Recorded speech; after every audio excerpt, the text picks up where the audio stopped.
I am Deepak A. Kapoor, President of the Large Urology Group Practice Association, and I'm contacting you directly so you are aware of our organization's position on PSA screening for prostate cancer. Regardless of modifications in published guidelines, what has not changed is the commitment of urologists nationwide to protect a man's right to access potentially life-saving PSA testing. The facts are simply irrefutable.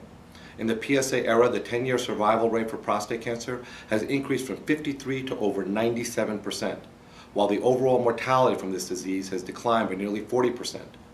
During this period, the overall incidence of prostate cancer has remained virtually unchanged. Urologists are not detecting more cancer. We are detecting cancer earlier and saving lives. That urologists are committed to the appropriate diagnosis and treatment of prostate cancer is evidenced by the emergence of novel diagnostic tools to improve the accuracy of PSA testing, as well as ongoing research on focal therapy for prostate cancer, as well as the development of active surveillance protocols as an alternative to immediate treatment of this disease. That said, it is imperative that we continue to differentiate between the risk associated with screening for prostate cancer, which are minimal to virtually non-existent, and the risk of diagnostic tests and other therapeutic modalities. A PSA is a simple blood test. It is not a requirement to undergo a biopsy, and if a biopsy is done and cancer is found, it is not an obligation to undergo treatment.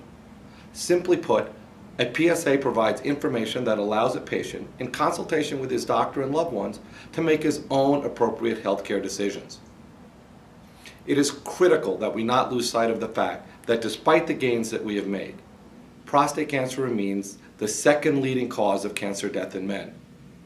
Many of us remember the days where admitting patients with cord compression was an all too common occurrence, and when all we could offer many diagnosed patients was comfort and palliative therapy.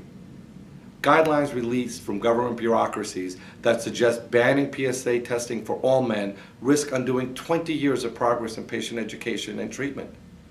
It is critical that we adopt a more nuanced approach to testing, including an understanding that screening is appropriate for older men with a life expectancy of greater than 10 years, as well as for younger men at higher risk of prostate cancer, especially those with a family history of this disease and African American men. We must engage our patients and referring physicians in a dialogue so they better understand the role of PSA testing in the early detection of prostate cancer. To that end, the Large Urology Group Practice Association is working with national thought leaders to develop materials for your use. These educational tools will be distributed to you shortly.